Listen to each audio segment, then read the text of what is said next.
soal peluang dan tantangan ekonomi di era digital. Nah, tentu saja hal ini sangat berdampak sekali, luar biasa sekali materinya. Alhamdulillahirrabbilalamin. Pagi ini acara webinar nasional resmi untuk saya buka. Dan akan dipandu langsung oleh host keren kita, ada Mbak Cindy Aprilia SE. Kepada Mbak Cindy dipersilakan untuk memandu acara webinar pada pagi hari ini.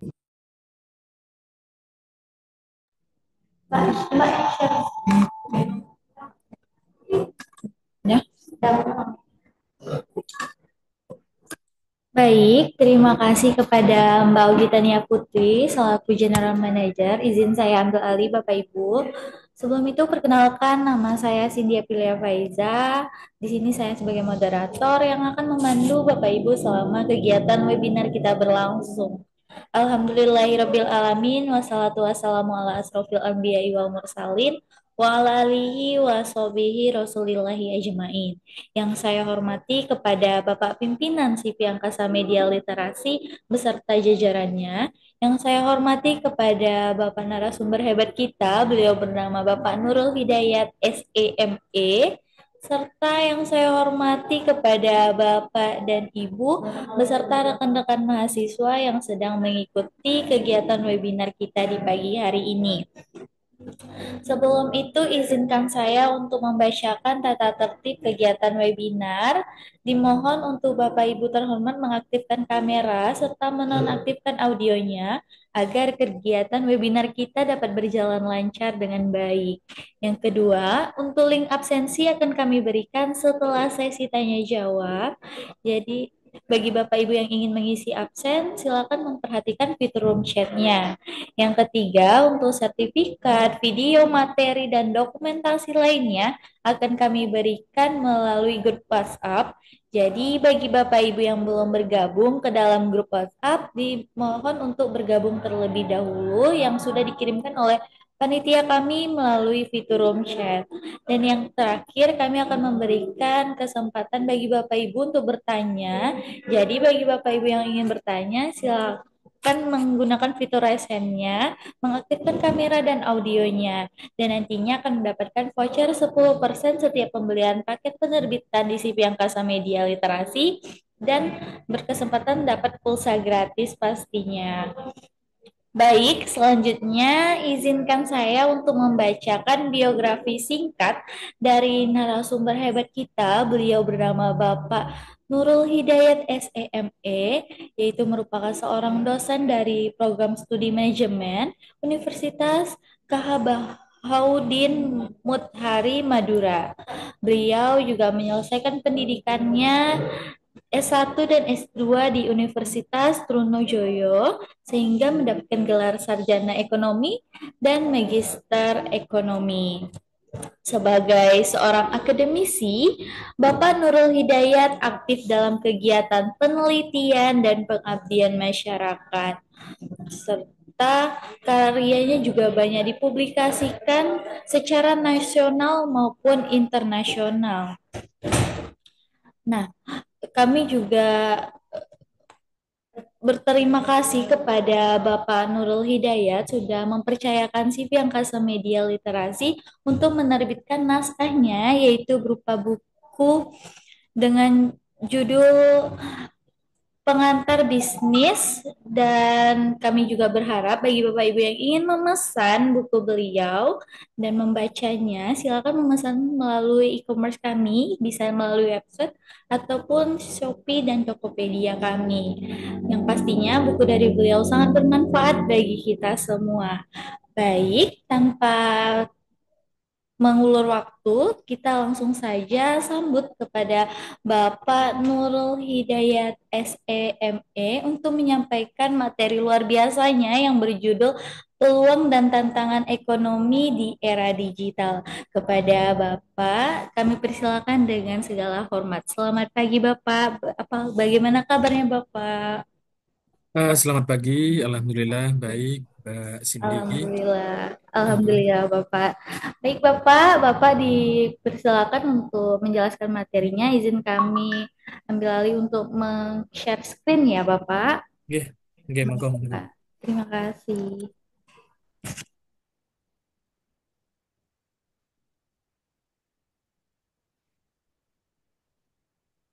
Sebelumnya, Assalamualaikum warahmatullahi wabarakatuh.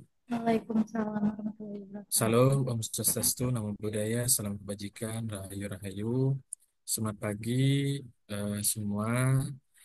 Terima kasih telah hadir di webinar pada pagi hari ini. Yang pertama, yang saya hormati seluruh pimpinan eh, dan jajaran Angkasa Media Literasi. Kemudian yang saya hormati General Manager Angkasa Media Literasi, Mbak Augie. Saya panggil Mbak soalnya masih muda. Kemudian host atau moderator pada pagi hari ini, pada webinar pada pagi hari ini, yaitu Mbak Cindy. Saya izin panggil Mbak juga ya, soalnya masih muda ini, masuk Gen Z semua ini. Kemudian di sini saya berterima kasih kepada CV Angkasa Media Literasi dengan berbagai promo yang ditawarkan, kemudian apa fasilitas yang ditawarkan sehingga saya tertarik. Kemarin saya baru publish buku yaitu Pengantar Bisnis yang sudah disampaikan oleh Mbak Cindy di CV Angkasa Media Literasi. Kemudian saya diberikan kesempatan juga pada pagi hari ini untuk berdiskusi dengan teman-teman sekalian. Saya anggap teman-teman di sini kemungkinan besar yang ikut webinar pada pagi hari ini adalah generasi milenial atau Gen Z. Dalam webinar kali ini kita akan membahas mengenai peluang dan tantangan ekonomi di era digital, di mana kita akan mengkomparisikan antara studi teoritis dan empiris dalam konteks Indonesia. Dalam hal presentasi kali ini, eh, kita fokusnya pada konteks Indonesia karena dalam hal ini kita akan melihat studi teoritis dan empiris yang relevan untuk memahami dinamika ekonomi digital di negara kita, yaitu di Indonesia. Di mana dalam hal ini bisa next Mbak Cindy.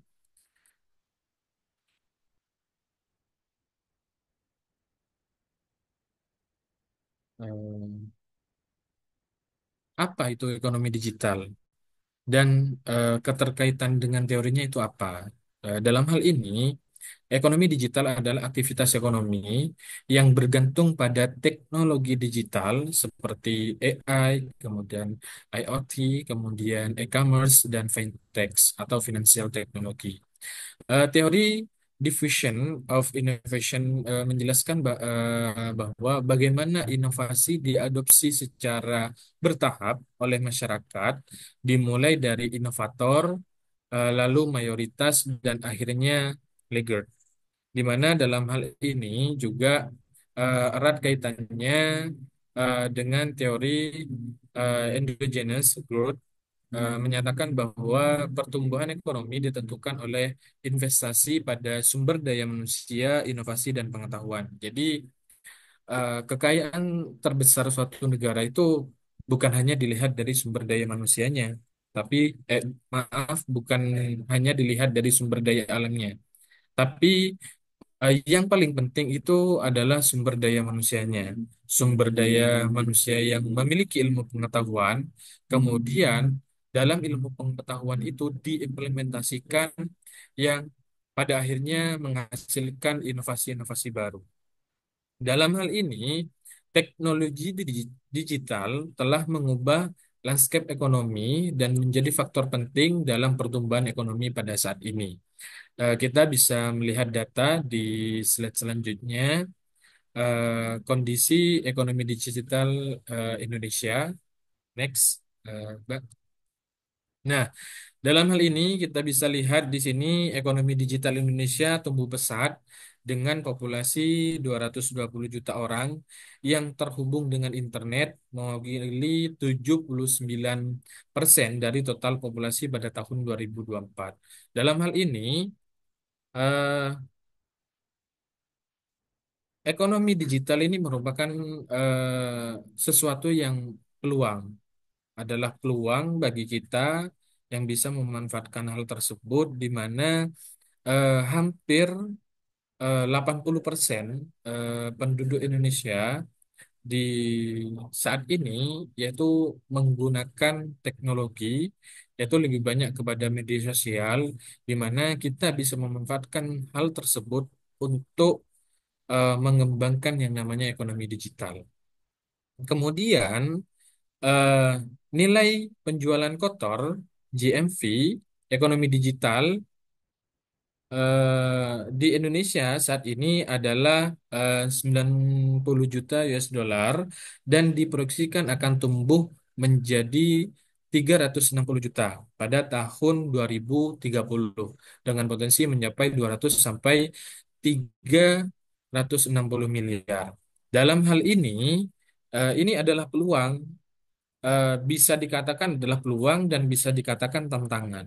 Nah, peluangnya di sini kita sudah memiliki yang namanya platform dalam hal ini, beberapa platform, dan tantangannya kita bisa tidak memanfaatkan hal ini untuk menuju yang namanya Indonesia Emas 2045. Kemudian, dalam hal ini, sektor utama yang mendorong pertumbuhan ini adalah yang pertama, yang mendorong pertumbuhan ekonomi, yang pertama adalah e-commerce, kemudian ride-hailing, kemudian fintech atau financial teknologi, kemudian yang berkembang saat ini, khususnya di akademisnya, yaitu AI. Kemudian, eh, Indonesia sekarang menjadi salah satu dari tiga ekonomi digital teratas di Asia Tenggara dan sangat penting untuk memanfaatkan momentum ini melalui kebijakan yang inklusif. Nah, dalam hal ini, ketika kita sudah masuk tiga ekonomi digital teratas di Asia Tenggara, kita eh, bisa dijadikan hal ini adalah momentum. Momentum untuk apa? Untuk meningkatkan atau untuk apa, menangkap peluang agar kita itu survive, agar kita meningkatkan produktivitas kita dalam hal ini, dalam pemanfaatan ekonomi digital untuk peningkatan pertumbuhan ekonomi kita. Tidak hanya dalam peningkatan pertumbuhan ekonomi, tapi kita juga bisa meningkatkan pendapatan per kapita kita. Percuma juga pertumbuhan ekonomi kita itu tinggi, namun pendapatan per kapita atau pendapatan perorangan Indonesia itu masih rendah. Hal itu masih ada yang namanya ketimpangan. Kemudian dalam hal ini eh, kita akan berbicara mengenai peluang dan strategi kasus, peluang strategis ekonomi digital. Next, Mbak. Dalam hal ini, pertumbuhan pesat UMKM digital di Indonesia, contohnya Goto, Gojek, Tokopedia, yang memiliki 11 juta eh, merchants digital, kemudian perluasan inklusi keuangan digital melalui platform QRIS, kemudian yang telah mencapai 50 juta pengguna dan 42 triliun transaksi. Nah, ini jadi bukan hanya eh, kita fokusnya itu terhadap satu sektor saja, tapi gimana caranya UMKM itu jalan, kemudian untuk fintech-nya atau mengenai inklusi keuangan digitalnya itu juga sama-sama berjalan. Kemudian terbukanya lapangan kerja baru di bidang digital dengan permintaan talenta digital diperkirakan mencapai lebih dari 9 juta pada tahun 2030. Makanya banyak orang yang berbondong-bondong masuk ke teknik, kebanyakan itu masuknya ke teknik kalau di perguruan tinggi. Kemudian yang jago apa, yang jago pasar uang atau pasar modal, Timothy mengatakan bahwa peluang kita ke depan itu eh, tidak berbicara mengenai hal-hal yang konvensional, tapi peluang kita ke depan itu berbicara mengenai gimana caranya kita menguasai yang namanya teknologi, kemudian kita juga menguasai yang namanya finansial, seperti itu.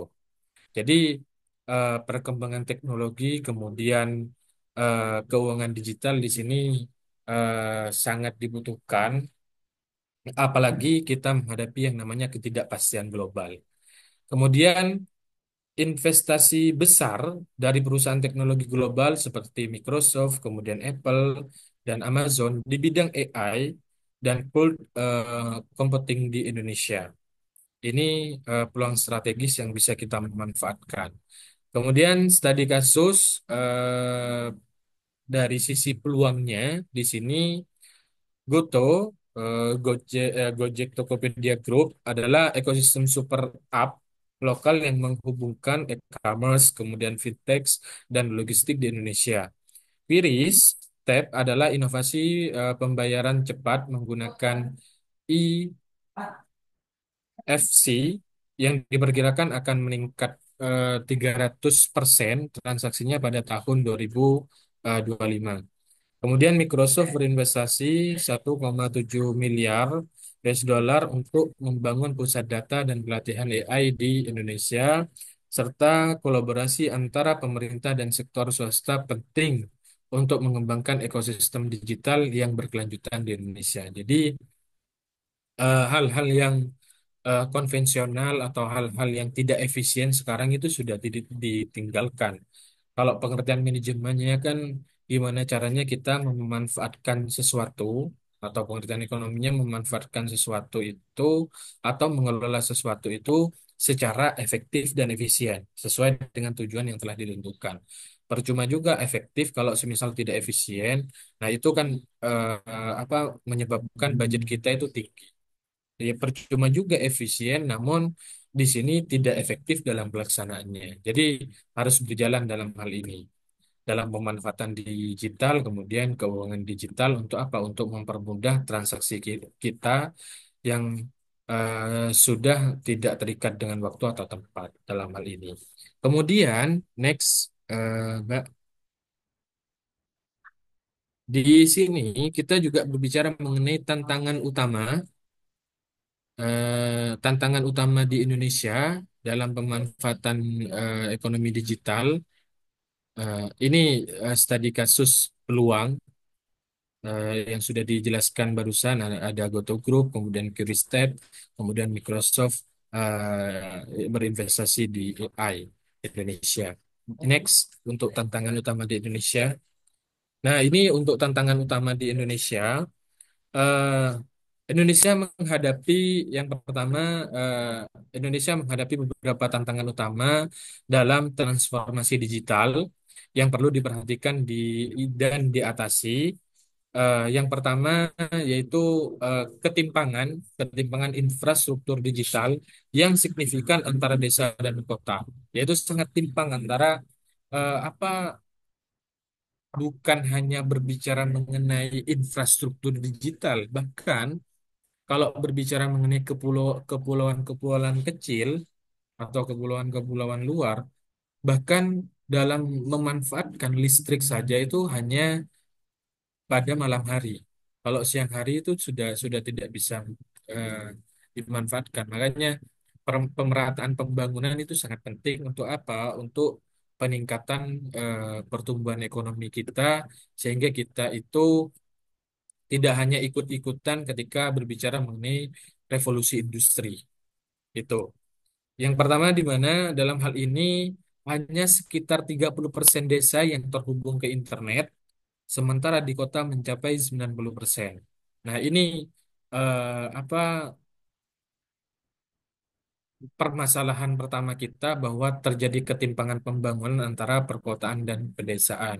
Makanya pemerintahan saat ini itu mendorong tidak hanya anggaran dana desa eh, yang difokuskan, tapi dalam pengembangan ekonominya yaitu Koperasi Merah Putih itu sangat-sangat ditekankan untuk apa? Untuk peningkatan. untuk peningkatan perekonomian, kemudian untuk peningkatan taraf hidup masyarakat di desa. Kemudian yang kedua yaitu kesenjangan talenta digital yang masih tinggi, hanya 19% tenaga kerja di Indonesia yang memiliki keterampilan digital. Jadi ini permasalahan kita di mana hanya 19% teman-teman kita itu yang terampil di eh, digital atau di fintech, financial technology. Kemudian yang ketiga, serangan cyber yang meningkat tajam mencapai 403 juta kasus di tahun 2023. Ini menjadi ancaman serius bagi keamanan digital.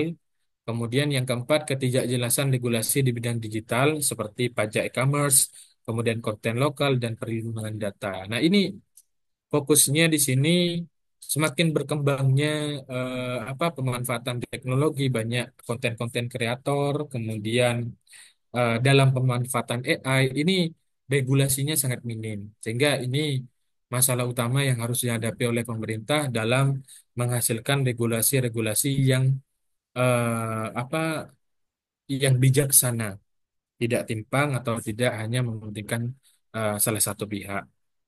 Kemudian eh, yang terakhir, digitalisasi memang menciptakan pemenang dan yang tertinggal. Pemerataan akses dan literasi digital ini penting untuk mengatasi kesenjangan digital di Indonesia. Jadi ada yang bisa memanfaatkan peluang tersebut, kemudian ada yang tidak bisa memanfaatkan peluang tersebut. Kemudian studi kasus tantangan kita di era digital, yang pertama dalam hal ini tantangan yang dihadapi Indonesia saat ini yaitu termasuk serangan ransomware, kemudian kualitas SDM yang masih rendah, hambatan ekspor produk teknologi, dan kesenjangan kredit digital antara Jawa dan luar Jawa. Ini eh, fokus yang harus disiapkan pemerintah bahwa eh, pembangunan itu tidak hanya terfokuskan di Pulau Jawa, tapi pembangunan itu harus merata dari Sabang sampai Merauke.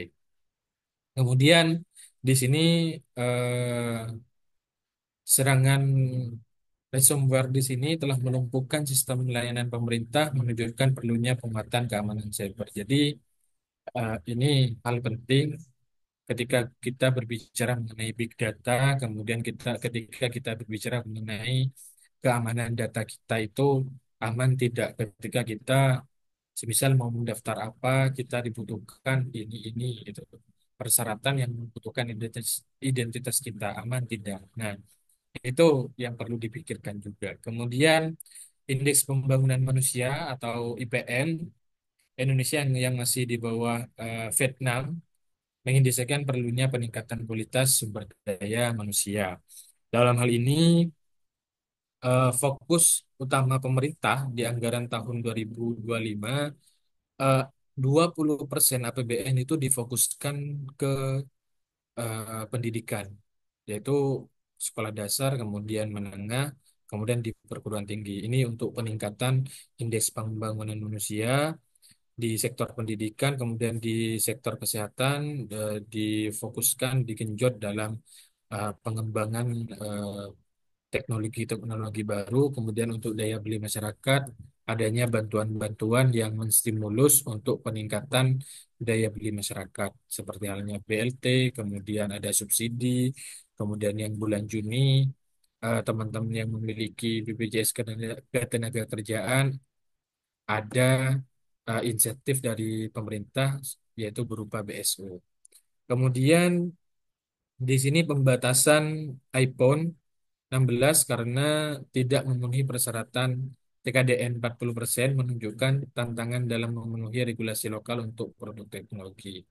Kemudian kesenjangan kredit digital yang signifikan antara Pulau Jawa dan luar Jawa mencerminkan ketimpangan akses keuangan digital yang perlu diatasi.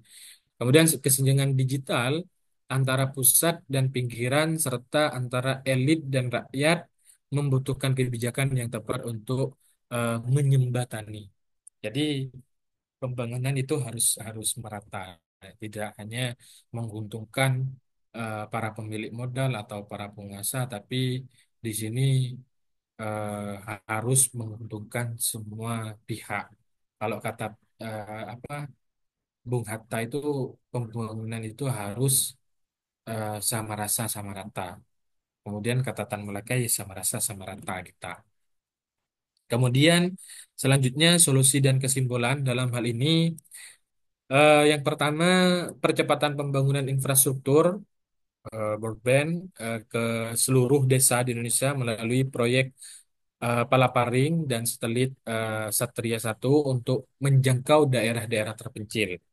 Kemudian luncurkan program nasional upskilling digital yang komprehensif, meliputi sertifikasi, bootcamp, dan kolaborasi antar kampus dan industri untuk meningkatkan keterampilan digital masyarakat.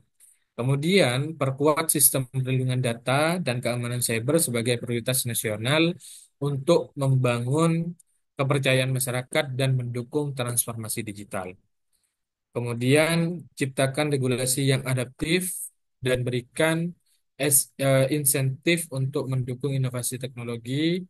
Kemudian, teknologi lokal, inovasi teknologi lokal sehingga Indonesia dapat mengembangkan solusi digital yang sesuai dengan kebutuhan. Kemudian yang terakhir, transformasi digital membutuhkan sinergi pemerintah, industri, akademisi, dan masyarakat. Kesiapan sumber daya manusia adalah kunci utama untuk mewujudkan masa depan digital Indonesia. Untuk apa? Untuk meraih Indonesia Emas pada tahun 2045. Mungkin itu yang bisa saya sampaikan. Kita bisa berdiskusi. Setelah ini perlu ditekankan bahwa saya di sini tidak digurui atau kami tidak digurui atau menggurui. Kita diskusi di sini untuk apa? Untuk solusi dalam memanfaatkan peluang perkembangan ekonomi di era digital saat ini. Saya kembalikan ke moderator Mbak Cindy. Terima kasih. Baik, terima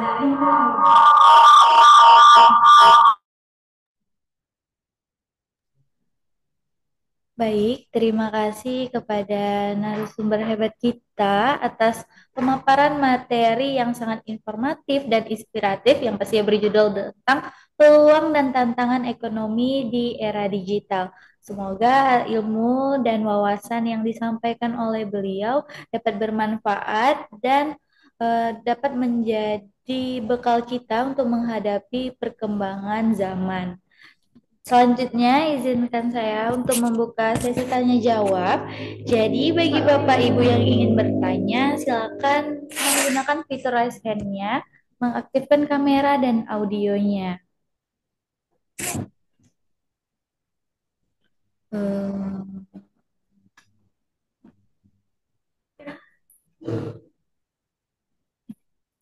Baik, karena sudah ada yang raise hand dari Bapak Sujendro ya Bapak, kepada Bapak dipersilakan dengan segala hormat Bapak.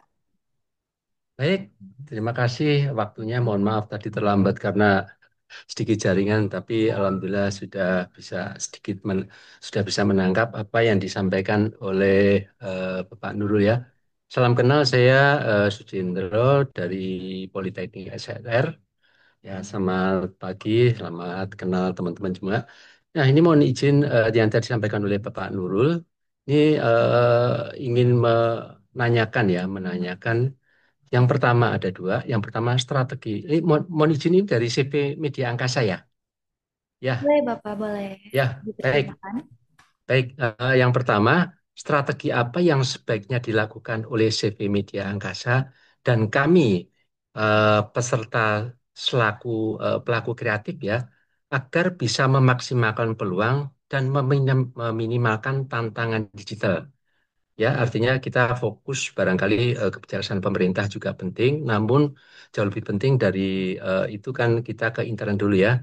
Itu yang pertama. Yang kedua, mohon mekanisme agar kolaborasi kita ini bisa menciptakan ekosistem digital yang adil dan inklusif untuk kalangan akademisi secara khusus dan masyarakat secara umum. Nah, ya, itu aja yang bisa saya sampaikan.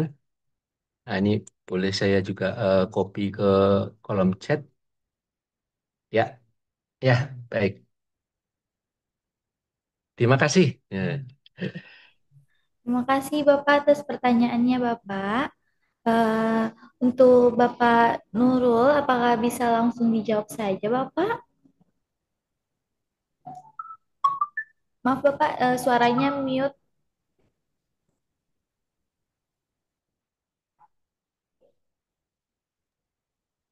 Mute. Mute. Baik, terima kasih di sini untuk pertanyaannya. Bentar ya.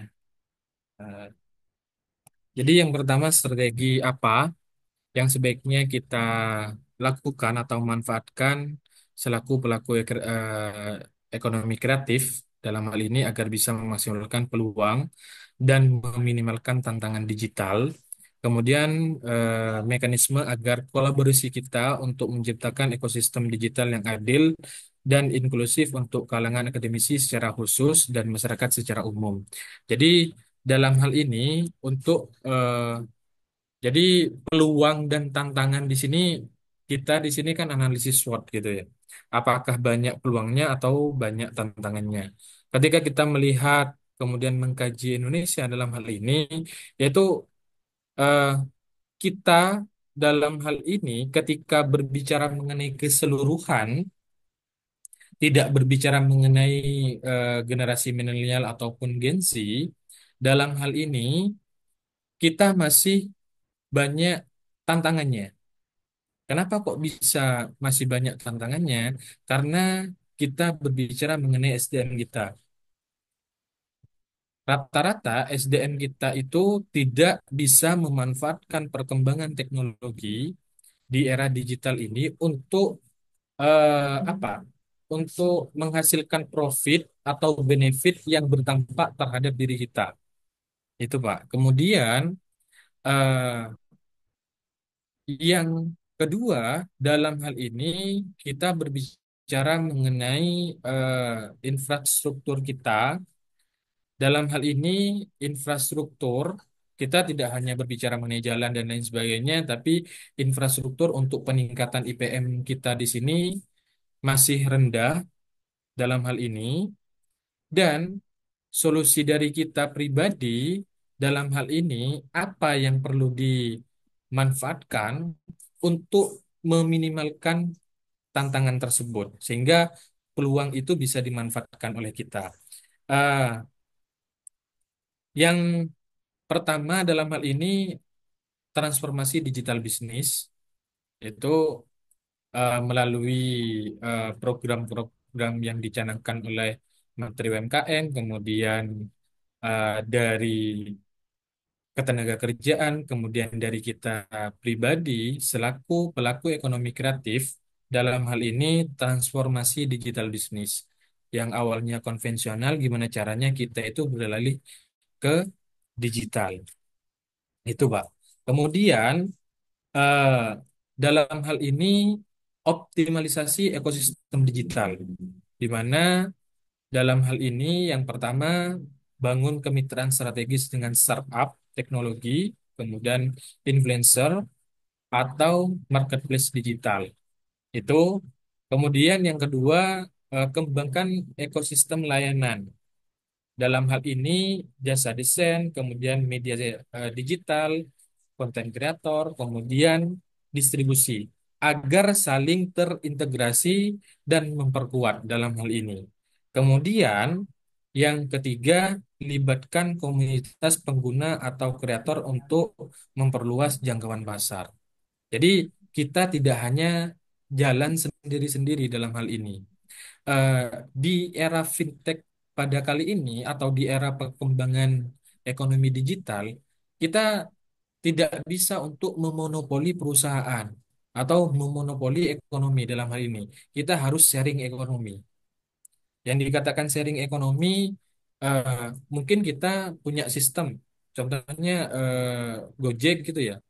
Gojek dalam hal ini ada yang punya sistem atau aplikasi, kemudian ada yang punya apa peralatannya.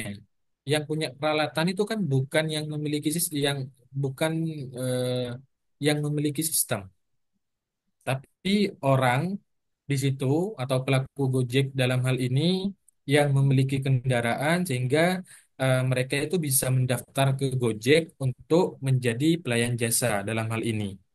Jadi eh, ekosistem digital dalam hal ini untuk optimalisasinya itu harus membangun kemitraan yang strategis. Baik itu yang dari startup, kemudian yang ekosistem layanan yang bekerja sama dengan komunitas pengguna atau kreator. Kemudian yang terakhir dalam hal ini kita memanfaatkan data atau AI. Gunakan big data dan analitik digital untuk memahami perilaku pelanggan atau tren pasar. Jangan sampai kita itu memiliki produk-produk kreatif, tapi kita tidak paham terhadap pangsa pasar kita. Pangsa pasar kita itu siapa, ya? Sasaran pasarnya kita itu siapa? Jangan sampai kita menjual produk-produk apa kebutuhan-kebutuhan yang digunakan oleh bayi, sedangkan pangsa pasar kita itu anak-anak milenial yang belum menikah atau yang belum memiliki keluarga. Kemudian eh, yang selanjutnya dalam hal ini peningkatan SDM tadi, peningkatan SDM dan budaya digital. Dalam hal ini kita harus meningkatkan kapasitas tim melalui pelatihan digital, kemudian bangun budaya digital kolaboratif yang siap berubah sesuai dinamika teknologi. Dalam hal ini, program taktisnya itu yaitu ya mengadakan pelatihan, kelas online, kemudian produksi konten digital untuk pihak ketiga, kemudian paket langganan konten premium. Dalam hal ini ya kita harus sharing ekonomi. Yang dikatakan sharing ekonomi, kita tidak bisa memonopoli bahwa ini adalah pasar pasar saya, jadi yang menyediakan saya ini dan keuntungan terbesar itu harus ada di saya. Tidak bisa seperti itu. Dalam era digital kita harus sharing ekonomi. Yang ditekankan itu gimana caranya itu benefit oriented, bukan profit oriented. Seperti itu, Pak. Baik, Seperti itu, Pak Sujendro. ya, baik bisa ini menambah sedikit menyampaikan Ya, lagi, Pak. ya. Ya, baik. Nah, ini kalau misalnya mengenai teknologi, kemudian komunitas, kemudian data, kami juga terbiasa untuk membuat survei sehingga secara segmentasi cenderung lebih bisa mengerucut. Nah, lebih tajam lagi bagaimana yang sudah kami lakukan tentang teknologi penguasaan AI, kemudian komunitas, itu bisa berkolaborasi dengan CV media angkasa itu saja. Kira-kira nanti ujungnya tetap benefit warnanya tetap sih. Nah, kira-kira semacam itu. Mekanisme seperti apa supaya nanti kita bisa punya gambaran yang kesepahamannya sama antara kami pelaku industri dan dunia kampus ya, akademisi dengan eh, angkasa media. Kira-kira gitu sih. Udah, itu aja yang kami sampaikan. Terima kasih, Pak Nurul. Oh, oh baik, Pak. Dalam hal ini ada akademisi, kemudian ada pelaku usaha, kemudian ada CV Angkasa Media ya. Ya, Ini tiga tiga pelaku. Eh, dalam hal ini yang menjadi pelaku utama yang harus meriset ini kan CV Angkasa Media. CV Angkasa Media ini kan meriset atau apa mencari peluang apa yang dibutuhkan oleh para akademisi. Eh, yang dibutuhkan mungkin dalam hal ini eh, eh, bu- eh, kita contohkan buku dalam hal ini buku di sini kalau dalam ke akademisi Dalam hal ini yang pertama oleh dosen tadi itu kan sebagai penunjang, penunjang dalam apa asisten ahlinya ketika sudah keluar AA-nya. Nah, di sini dalam hal ini yang dibutuhkan oleh dosen, oh ternyata buku gitu ya. Nah, buku di sini bisa disediakan oleh siapa? Oleh CV Angkasa Media. Ketika dosen tersebut ingin menerbitkan buku. CV Angkasa Media ini menyediakan jasa tersebut, kemudian sebagai marketingnya dalam hal ini pelaku usaha yang bermitra dengan CV Angkasa Media di sini bekerja sama dengan dosen tersebut bahwa dalam merujuk atau referensi buku yang harus digunakan adalah buku yang diciptakan oleh dosen tadi, yang diterbitkan oleh CV Angkasa Media dan pelaku usaha di sini yang menyediakan marketplace-nya. Seperti itu, Pak. Jadi di sini kan eh, yang dikatakan simbiosis mutualisme. Jadi kita saling saling membutuhkan dan dalam hal ini juga saling menguntungkan. Itu. Mungkin itu contoh kecilnya, Pak. Ya mudah-mudahan ini kan tercatat ya nanti emailnya ya mudah-mudahan kita nanti bisa ngobrol lebih intens lagi. Terima Oh, kasih baik, Pak Nurul. baik, Pak. Baik, terima kasih. Terima kasih atas Sama-sama. diskusinya, Pak. Baik, terima kasih kepada Bapak Sujendro atas pertanyaannya. Selanjutnya bagi Bapak Ibu yang ingin bertanya bisa langsung menggunakan fitur raise hand-nya atau sampaikan melalui room chat. Hmm, siapa nih yang ditanya?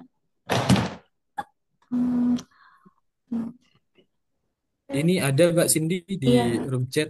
iya Bapak, izin Cindy bacakan ya Bapak. Oke, Yang oke. atas nama Ibu Clara Sumsel ya Bapak. Assalamualaikum, izin bertanya. Melihat data dari BPS dan laporan World Bank 2024 yang mencatat bahwa digitalisasi telah berkontribusi langsung terhadap pertumbuhan PDB nasional hingga 6,2%. Namun, pada saat yang sama, memperlihatkan kesenjangan literasi digital antara pelaku ekonomi urban dan rural. Bagaimana seharusnya strategi pembangunan ekonomi digital di Indonesia dirancang agar tidak hanya menjadi sarana akselerasi pertumbuhan, tetapi juga sebagai instrumen pemerataan akses, penguatan identitas lokal, terutama pangan lokal, dan perlindungan terhadap ekosistem ekonomi mikro yang selama ini menjadi tulang punggung kemandirian ekonomi bangsa. Bagaimana Bapak terkait pertanyaan tersebut? Apa bisa dijawab Bapak?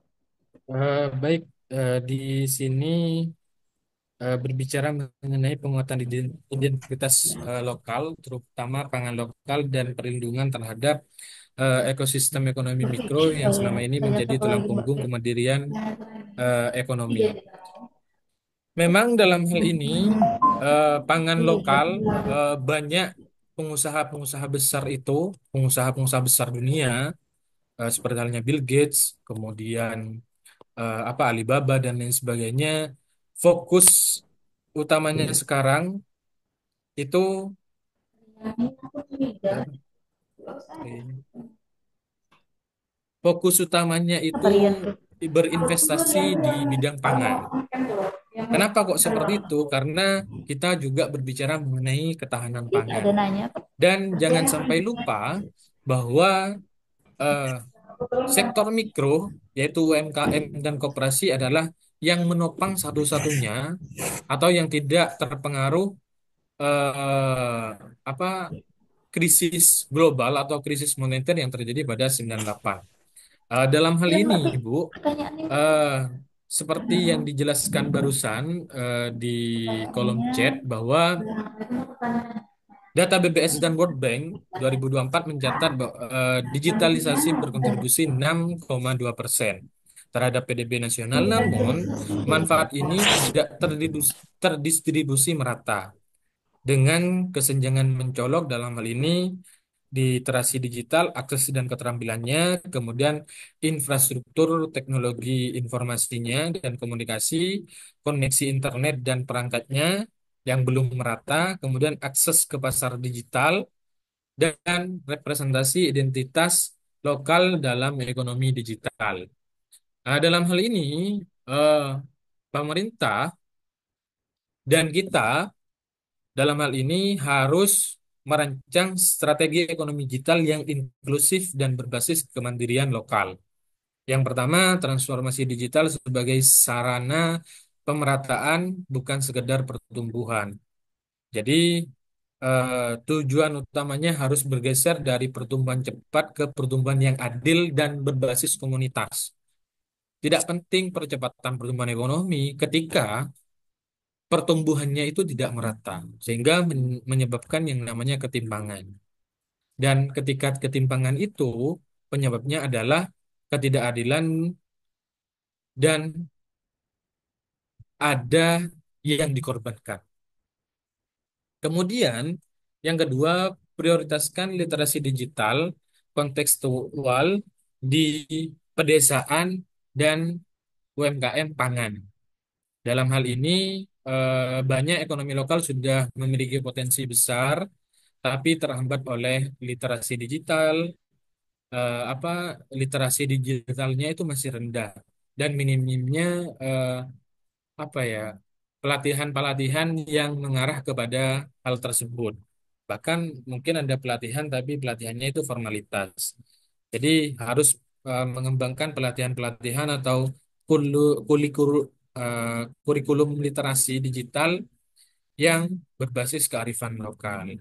Kemudian infrastruktur digital afirmatif dan berkeadilan dalam hal ini banyak kawasan-kawasan pedesaan, kepulauan-kepulauan kecil itu yang akses listrik bukan hanya internet tapi akses listriknya itu masih masih belum ada. Itu yang jadi problemnya. Kemudian digitalisasi pangan di sini, digitalisasi pangan lokal, identitas, ekspor dan kedaulatan dalam hal ini pangan lokal bukan hanya soal konsumsi, tapi juga identitas budaya dan kekuatan ekonomi berbasis komunitas. Jadi dalam hal ini, ketika sudah apa kita sudah menghasilkan pangan, anggaplah menghasilkan produktivitas pertanian, baik itu di sektor pangan, hortikultura dan lain sebagainya. Nah, itu sudah cukup untuk konsumsi kita. Itu bisa kita lakukan ekspor melalui ekonomi digital, tapi dalam hal ini tidak mengesampingkan yang namanya kearifan-kearifan lokal. Itu. Kemudian, perlindungan ekosistem ekonomi mikro dalam hal ini, platform digital besar seringkali menciptakan monopoli pasar dan melemahkan ekonomi-ekonomi mikro. Jadi strateginya itu harus regulasi platform, data UMKM, pajak platform asing, kemudian insentif fiskal bagi koperasi digital dan platform lokal. Kemudian kebijakan afirmatif terhadap UMKM dan petani dalam proyek e-government, pengadaan, pelatihan, dan subsidi yang meningkatkan produktivitas eh, pertanian, yaitu khususnya pada sektor pangan. Mungkin itu, Ibu, apakah ada sanggahan?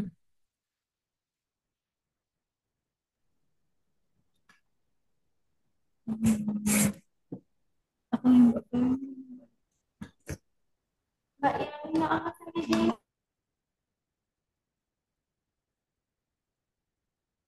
Baik, Bapak, sepertinya tidak ada sanggahan ya, Bapak. Hmm. Ini di bawahnya ada pertanyaan lagi ya, Mbak Cindy. Sandi. Saya izin bertanya, Pak. Iya, iya, monggo. Iya, iya, monggo. Ini mohon maaf sebelumnya, mungkin agak sedikit melenceng dari tema yang ada pada saat ini. Nah, ini kan Mbak, di era digital ini bahkan banyak peluang untuk bagaimana kemudian seorang pemuda itu bisa berbisnis dengan mudah dimanapun dan kapanpun.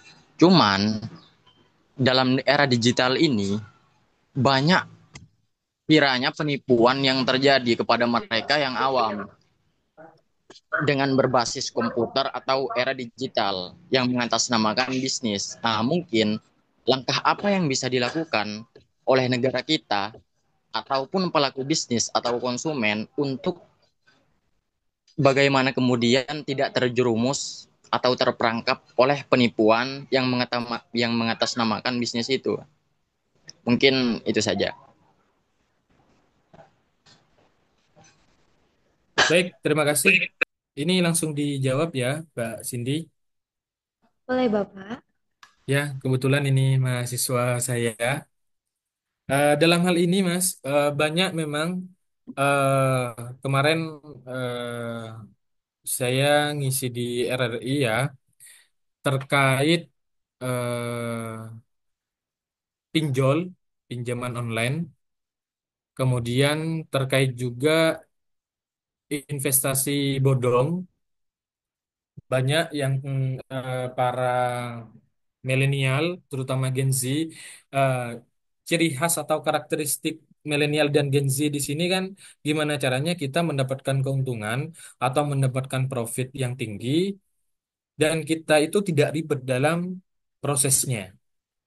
Banyak yang seperti itu dan apa investasi-investasi bodong atau investasi online itu menawarkan eh, apa keuntungan-keuntungan yang di luar apa ya di luar nalar. Dalam hal ini mungkin kita contohkan apa yang bergerak di apa pasar uang seperti halnya apa binomo. Nah, itu kita contohkan binomo itu kan eh, menawarkan hal-hal keuntungan-keuntungan itu kan di luar nalar seperti halnya yang ditawarkan oleh bank-bank konvensional. Yang pertama yang harus diwaspadai atau antisipasi yaitu verifikasi legalitas dan kredibilitasnya, di mana cek legalitas usaha melalui situs resmi seperti OSS Indonesia atau Dirjen AHU, kemudian periksa reputasi bisnis di Google Review, kemudian Trustpilot, Kominfo atau forum seperti Kaskus atau Reddit. Kemudian pastikan punya alamat fisik, nomor resmi, dan identitas pemilik yang jelas. Jadi pastikan kalau berbicara mengenai bisnis, terutama bisnis digital, bergerak di bidang keuangan, ketika kita berinvestasi, anggaplah 200, kita akan mendapatkan keuntungan lebih dari 60%, 30%, itu sudah tidak masuk akal. Kemudian teman-teman sebagai Gen Z, sebagai generasi milenial juga, edukasi masyarakat dan pelaku bisnis. Jadi kalau misal ada teman kita yang menawarkan mungkin sistemnya itu sistem MLM, ada produk yang dijual tapi bukan kita mendapatkan keuntungan itu bukan dari produknya, tapi kita mendapatkan keuntungan itu dari bawahan kita, dari pendaftaran bawahan kita yang dikasih kepada kita, dan uang kita itu hangus. Ya mungkin dalam 1 bulan atau dalam 3 bulan kita dijanjikan kita mendapatkan keuntungan segini segini gitu. Nah, padahal itu bukan keuntungan yang didapat, gitu. Tapi uang dari apa? Kalau sistem MLM itu anak buahnya kita, uang yang didapat dari dari itu. Jadi edukasi teman-teman kita, keluarga kita, selalu edukasi juga kerabat kita, kenali ciri-ciri penipuan online. Yang pertama, harga tidak masuk akal dan keuntungannya itu juga tidak masuk akal. Desakan untuk transfer cepat. Kemudian Selain desakan transfer itu untuk menjadi anggota, biasanya kan, ayo gimana gini-gini. Kalau semisal kamu tidak ada uang, silahkan pinjam ke temannya, kamu akan mendapatkan keuntungan segini-segini. Kalau semisal sudah memaksa, itu sudah modus penipuan itu. Kemudian cara mengenali situs atau akun media sosial palsu. Bisa dilakukan melalui webinar, konten edukatif di media sosial atau workshop internal dalam hal itu. Kemudian, gunakan platform dan sistem pembayaran aman, transaksi melalui e-wallet resmi, kemudian marketplace atau payment gateway yang terverifikasi. Kemudian, hindari sistem transfer langsung ke rekening pribadi jika belum yakin keabsahan bisnisnya. Kemudian gunakan sistem escrow, dana ditahan sampai barang diterima. Kemudian perkuat identitas digital dan branding resmi, yaitu bangun identitas digital yang kuat dan konsisten, domain resmi, seperti halnya .com atau .id, dan akun sosial media terverifikasi dan logo yang jelas. Kemudian pastikan apa usahanya atau bisnisnya itu bisa menghubungi layanan pelanggan resmi untuk validasi. Kemudian teman-teman kalau semisal sudah apa terindikasi atau teman-teman sudah ditawari hal-hal yang tidak masuk akal barusan, bisnis-bisnis yang bodong, teman-teman bisa melaporkan atau mempublikasikannya atau memviralkan. Di sini bila penipuan laporkan ke Komdigi atau Kominfo, sekarang Komdigi, kemudian ada lapor.go.id, kemudian Polri Cyber atau Cybercrime Investigation Center, kemudian buat konten yang menggodasi orang lain gitu. Itu. Kemudian eh, teman-teman kalau semisal ingin berbisnis itu bergabung dengan komunitas bisnis yang sudah terpercaya. Itu, itu Mas yang bisa saya diskusikan. Sedikit sanggahan, Pak. Ya, Nah, ini kan sedikit dari analisa saya, sempat kemarin juga dimasukkan ke grup, mau ditipu sama orang. Itu di dalam grup itu mengirimkan bukti terkait hasil dari investasi bodong itu. Sehingga penipu ini kuat untuk bagaimana kemudian bisnis mereka meluncur kepada orang-orang awam.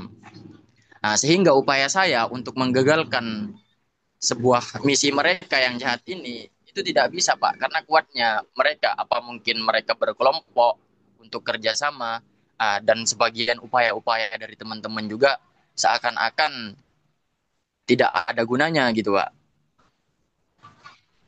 oh iya, Oh iya, biasa biasanya biasanya kalau kalau investasi-investasi investasi bodong investasi seperti itu Mas, biasanya itu berkelompok, berkelompok. Mungkin ya, semisal saya ingin mengajak sampean gitu ya, saya nggak bisa untuk mengajak sampean. Nah, siapa eh, teman atau kerabatnya sampean itu yang dekat dengan saya? Atau kalau saya tidak bisa, bisa melalui teman kelompok saya. Untuk apa? Untuk menarik member agar sampean itu menjadi member saya. Itu biasanya. Jadi dalam hal ini biasanya itu orangnya itu selalu menekan, memaksa, gimana caranya sampean di sini mendaftar, kemudian sampean mendapatkan produk tersebut. Nah, setelah sampean di sini anggaplah masuk ke grup atau sampean sudah menjadi member, nah sampean itu biasanya itu dituntut atau ditekan gimana caranya sampean itu mendapatkan member baru.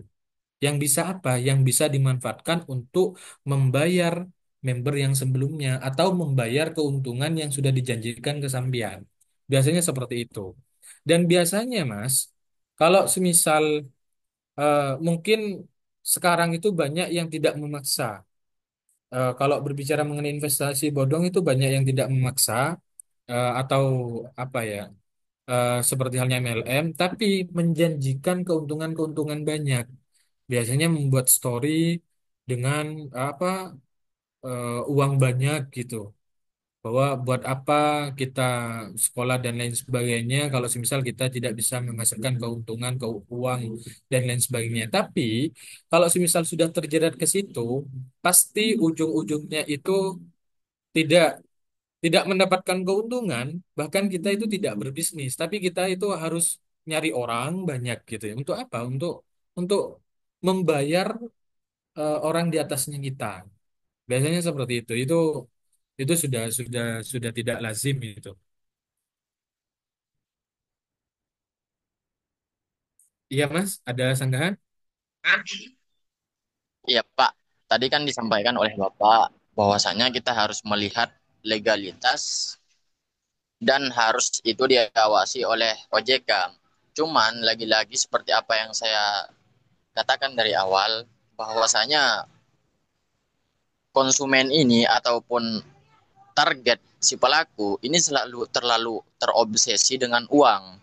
Yang penting Ya, halal atau haramnya, mereka yang penting uang. Begitupun dengan pelaku, bagaimanapun caranya, mereka harus mendapatkan uang. Nah, jadi upaya untuk pencegahan itu seakan-akan tidak ini, Pak, tidak ada gunanya gitu. Apakah ada hal lain untuk bisa bagaimana kemudian mencegah itu karena mereka terlalu obsesi dengan uang.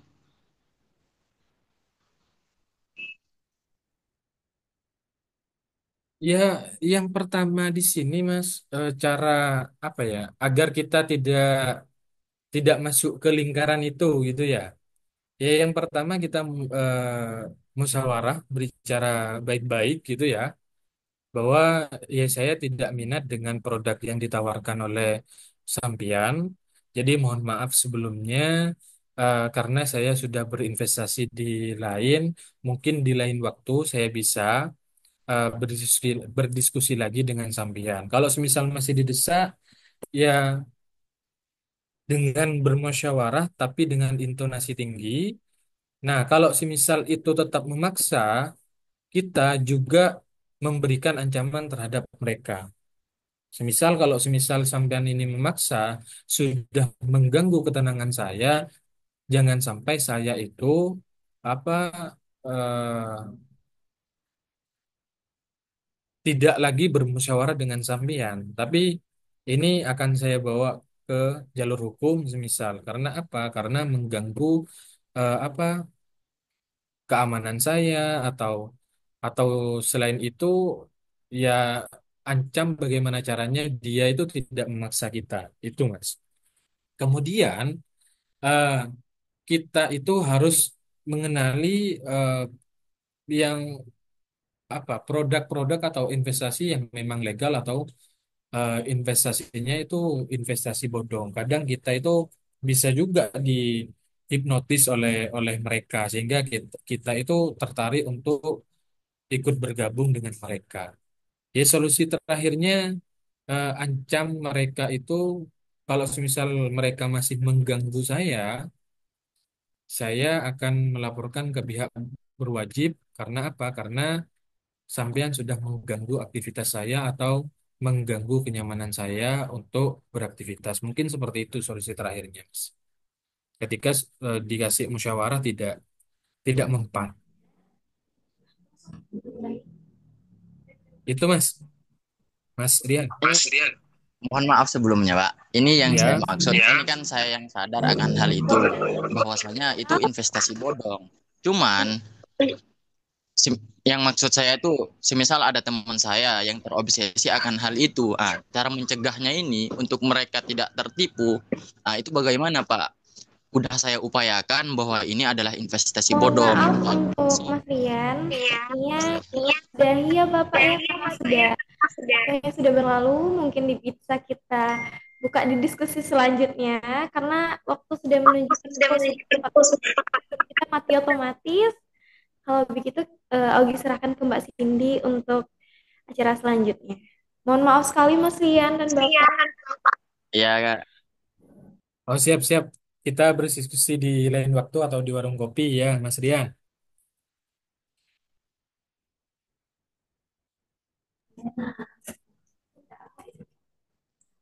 Baik, terima kasih kepada Bapak Ibu dan Mas Rian yang sudah bertanya. Mohon maaf kami akhiri dahulu untuk sesi pertanyaannya ya Bapak. Dan semoga untuk lain depannya Bapak bisa menjadi narasumber kami kembali. Sebelumnya, saya ingin mengucapkan terima kasih kepada Bapak narasumber, Bapak Nurul Hidayat SEME yang sudah menyampaikan materi yaitu berjudul Peluang dan Tantangan Ekonomi di Era Digital. Semoga pemaparan yang disampaikan yang informatif ini dan membuka wawasan bagi kita untuk mengenai perkembangan ekonomi di era digital pada saat ini dan semoga ilmu yang diberikan oleh beliau dapat bermanfaat bagi kita. Nah, ya izin saya untuk menyampaikan bagi Bapak Ibu yang ingin memesan buku dari Bapak Nurul Hidayat, bisa sekali nih untuk memesan buku pengantar bisnis yaitu buku yang sebagai gerbang awal yang akan membawa Bapak Ibu menjelajahi dunia bisnis yang dinamis dan terus berkembang. Jadi bagi Bapak Ibu yang ingin memesan dan ingin membaca buku dari Bapak narasumber hebat kita, bisa memesan melalui website Angkasa Media ataupun melalui Shopee dan Tokopedia. Dan selanjutnya saya ingin mengucapkan terima kasih sekali lagi untuk narasumber hebat kita dan kepada Bapak Ibu dan rekan-rekan mahasiswa yang hadir dalam kegiatan webinar kita. Apabila ada ucapan dan kata saya yang tidak berkenan, saya mohon maaf. Dan saya lanjutkan untuk sesi dokumentasi ya Bapak Ibu. Bagi Bapak Ibu semua yang di dalam room webinar, silakan untuk mengaktifkan kamera dan berikan senyuman yang terbaik untuk kami.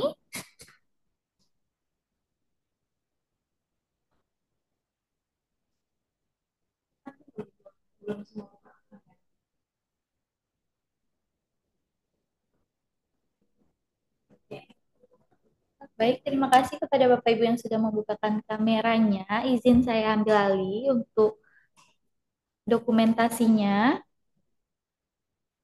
Dan Mbak Pik, berikan senyuman yang terbaiknya Bapak Ibu. Saya ambil alih. Satu, dua, tiga.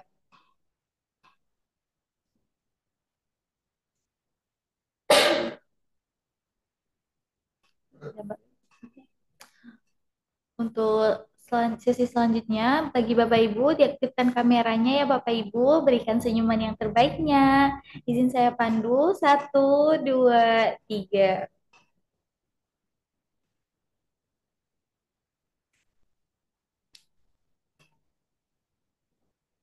Ya. Baik, Alhamdulillah, karena sesi webinar kita sudah berakhir. Apabila ada ucapan saya yang tidak berkenan, saya mohon maaf. Terima kasih kepada Bapak Ibu dan narasumber hebat kita yang sudah menyempatkan hadirnya untuk menjadi narasumber di CV Angkasa Media. Selanjutnya saya kembalikan kepada Mbak Augie Tania Putri. Kepada Mbak Augie dipersilakan dengan segala hormat.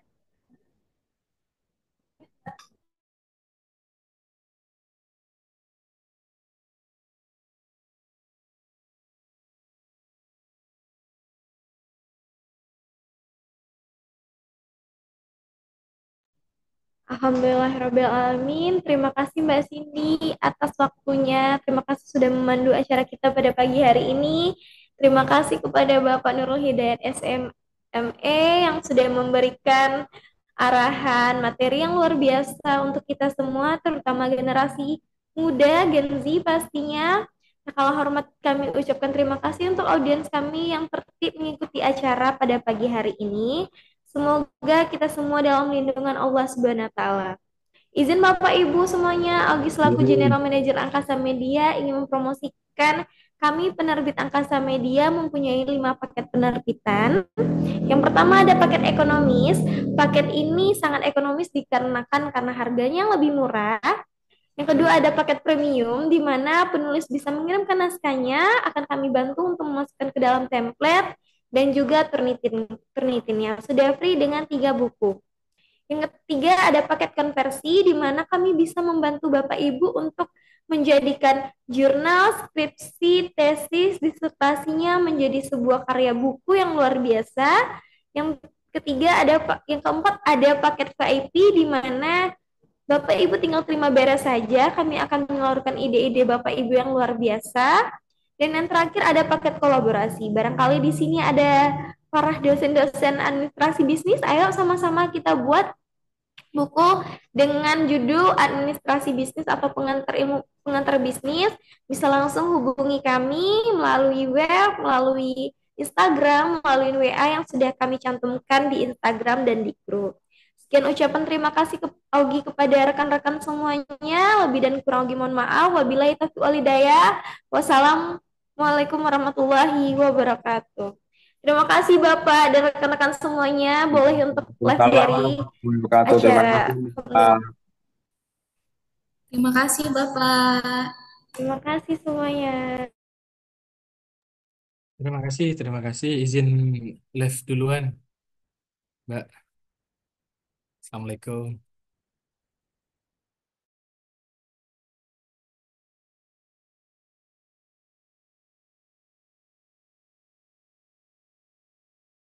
Media Literasi, tempat di mana buku bukan sekadar tumpukan halaman, tapi jendela yang membuka cakrawala. Dunia bisnis saat ini mengalami perkembangan yang sangat pesat ditandai dengan kemajuan persaingan global dan perubahan perilaku konsumen yang dinamis. Untuk dapat memahami dan beradaptasi dalam lingkungan yang kompetitif ini, seseorang perlu memiliki dasar pengetahuan yang kuat mengenai prinsip-prinsip bisnis. Oleh karena itu, terdapat salah satu referensi terbaik adalah buku berjudul Pengantar Bisnis, karya Najatun, Dr. Nurlaili Wulandari, Nurul Hidayat, Hertin Kalifatunisa Arifah, Humera Asad Ulahan, dan Nita Selvia Rohmayati. Dimulai dari pengenalan terhadap lingkungan bisnis dan bagaimana globalisasi memengaruhi praktik usaha modern, membaca langsung diajak untuk memahami konteks besar dunia bisnis yang saling terhubung secara ekonomi, sosial, dan teknologi. Salah satu kekuatan utama buku ini terletak pada kemampuannya dalam mengurai konsep-konsep dasar bisnis menjadi bagian-bagian yang mudah dicerna. Penjelasan tentang sistem ekonomi, struktur organisasi bisnis, serta peran manajemen dan kewirausahaan disampaikan dengan contoh-contoh nyata dan relevan. Ini membuat pembaca tidak hanya memahami teori, tetapi juga dapat membayangkan implementasinya di dunia nyata. Buku ini juga menyuguhkan pemahaman mendalam tentang bagaimana sebuah bisnis dirancang, dibentuk, dan dikembangkan. Pembahasan dalam buku ini tidak berhenti pada aspek konseptual semata, tetapi juga mencakup fungsi-fungsi penting dalam operasional bisnis. Topik-topik seperti pengelolaan sumber daya manusia, motivasi kerja, dan kepemimpinan dibahas dengan pendekatan yang praktis dan aplikatif. Selain itu, strategi pemasaran, pengelolaan produksi, dan manajemen operasi menjadi materi yang sangat penting untuk dipahami dalam membangun bisnis yang berkelanjutan dan kompetitif. Anda bisa mendapatkan buku ini di website kami atau melalui marketplace Angkasa Media Literasi. Selalu support channel kami dengan like dan subscribe, serta share ke orang sekitar Anda.